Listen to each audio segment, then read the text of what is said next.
So hi guys, so today I have here some boxes, and the boxes has card, and we have here some 200 pesos and the money that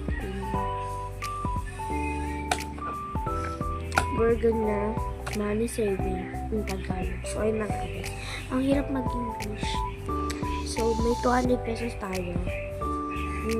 Tinanggal ko yung 200 pesos dito.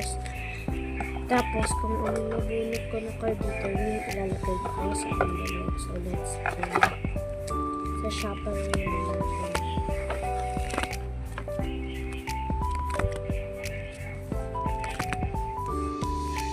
Yes. I love it. Okay guys. So pipikit tayo para bubunot na tayo. Okay guys. Ito. 3. Wait lang kayo natin. 3, 2, 1, 2. Ay, 15 pesos. No. 15 pesos guys. So bunot pa tayo. Another. Ito. 11 guys. So 26 pesos. So magpapabarya muna tayo guys. And guys, wait lang. Kukuha pala muna ako ng alkansya ko para sa mga barya-barya. Tapos yung mga paper ko sa envelope. So wait lang. So hi guys, so I'm back now. So we got here some 26 pesos. Nilabarya ko siya guys.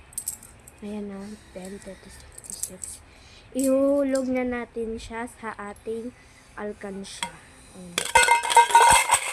So, guys, dito pala yung mga paper bills. Tapos dito yung mga barya. Yes, you heard it too. And next. So, eto guys, ilalagay na natin sa box natin. Nandito yung mga money natin.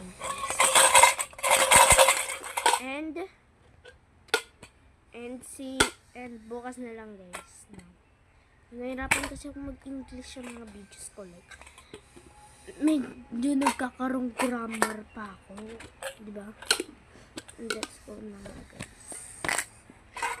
So, yun lang. So, tatakpan na natin ang ating mga box. So, yun lang. Bye-bye.